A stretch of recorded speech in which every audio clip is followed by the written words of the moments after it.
guys, how you going? So I just thought I'd do a ad hoc film of the Audi E3, so you can see how it drives and tell you a little bit about almost the end result, I guess, really. First of all, this isn't a test drive. This is real life. Going to the workshop to meet a couple of people, run a couple of errands, and so on and so forth, which is exactly what this car's been used for over the last 6 to 8 weeks.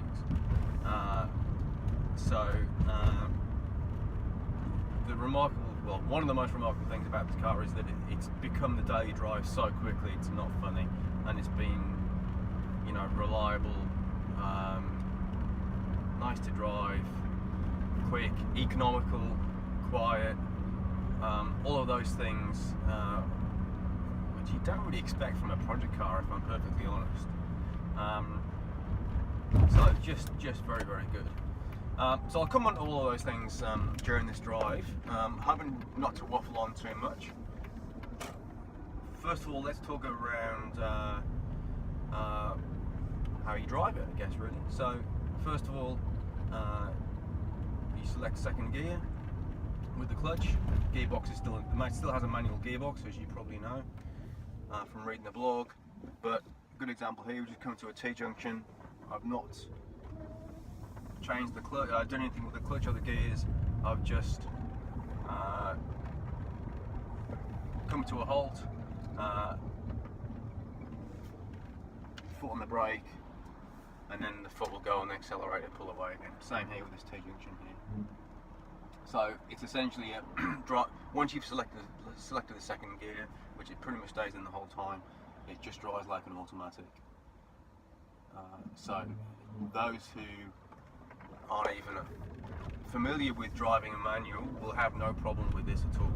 Really, really, like so good. So the other thing to talk about is around the economy, and it's been amazing. I think we've absolutely cracked it in terms of the efficiency of the car. We were getting around 60-70 kilometers per tank or charge. Bearing in mind we haven't really finished putting all the batteries in yet, so this is only 2/3 of the battery. I expect we'll be around the 130 mark by the time we're finished putting everything in. A couple of reasons why we've got that level of efficiency. I know for petrol heads it doesn't sound like it's very good, but it really is. A couple of reasons why we've managed to get this efficiency is, first of all, the car's incredibly light, under 1,200 kilos, and it's the way the regen works on this thing is just fabulous. So the regen is dialed in such that yes, when you pull away and then you press the accelerator, obviously it goes. Then as soon as you when you want to come to a halt, you lift off the throttle, and the regen is really gradual and progressive with the throttle position or pedal position. So if you plan it really well, you look ahead, then you can come off the throttle and graduate it and come to a stop pretty much without using the brake. So that means it's regenerating or recapturing all that kinetic energy and putting it into the batteries much more efficient than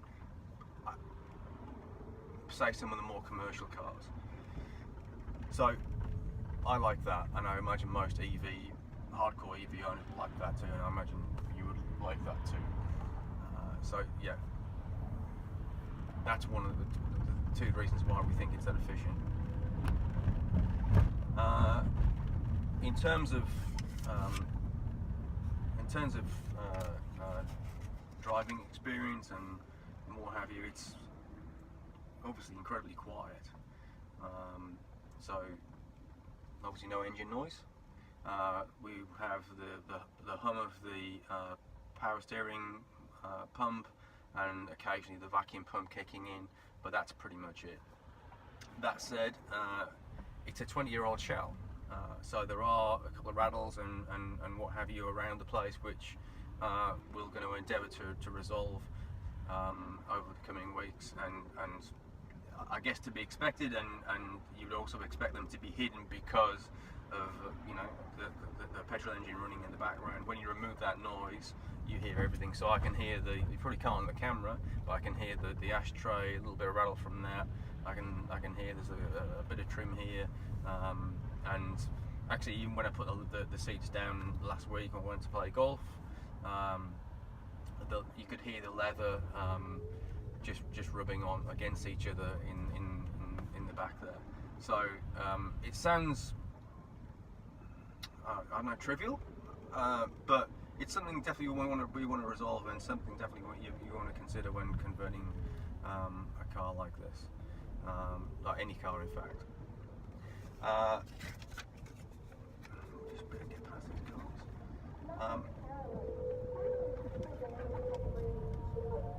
What's going on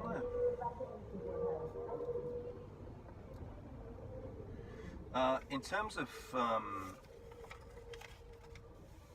performance, it's great. It's really quick off the mark. It's configured to be, I guess, I'm going to use the word progressive again, but progressive off the line. So you put your foot down, it won't squeak the wheels or anything like that. Apologies, there's some sort of carnival going on. It's for the children, so it's good.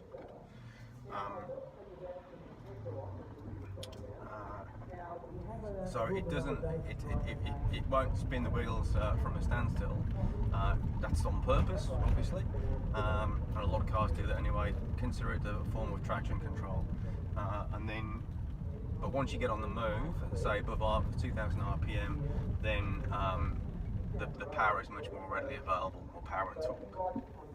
So once you get going, it's really good. It's really entertaining. So yeah, really happy with that. The other thing is that it's just really nice to drive. This is the thing that it's a project car. It's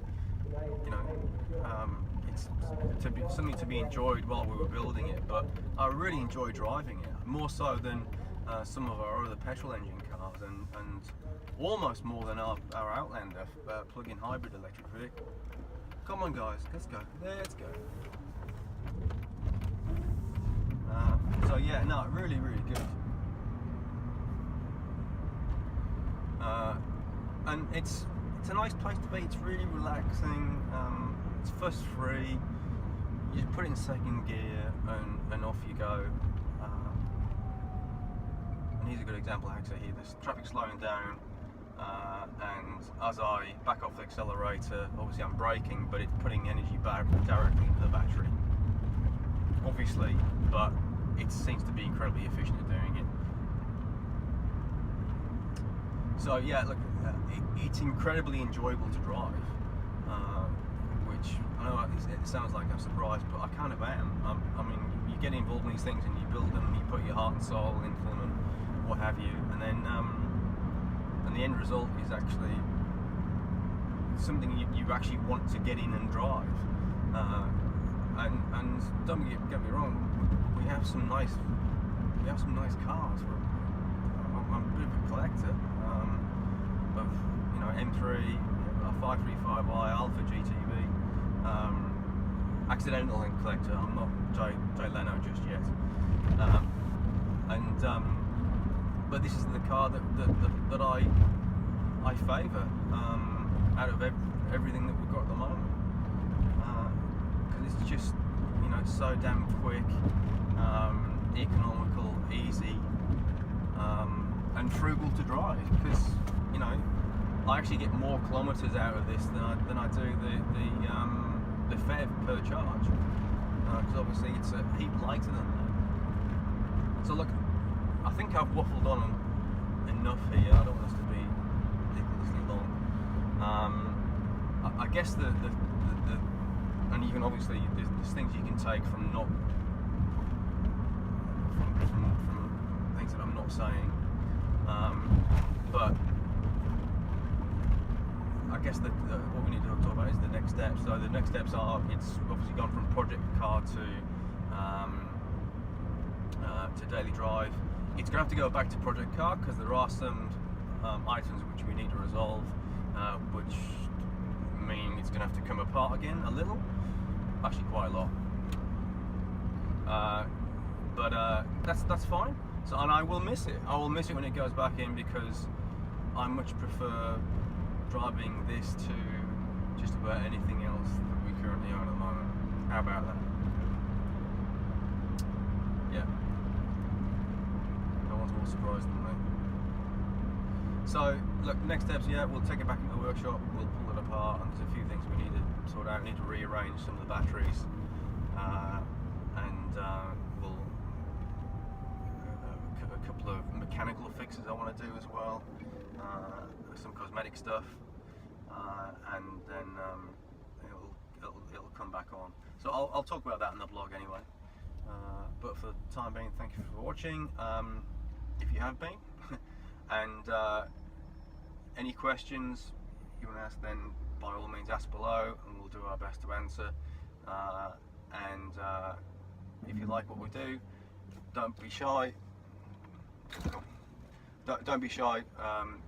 Like, subscribe to the YouTube channel and to our Facebook page. Thank you very much indeed. Cheers.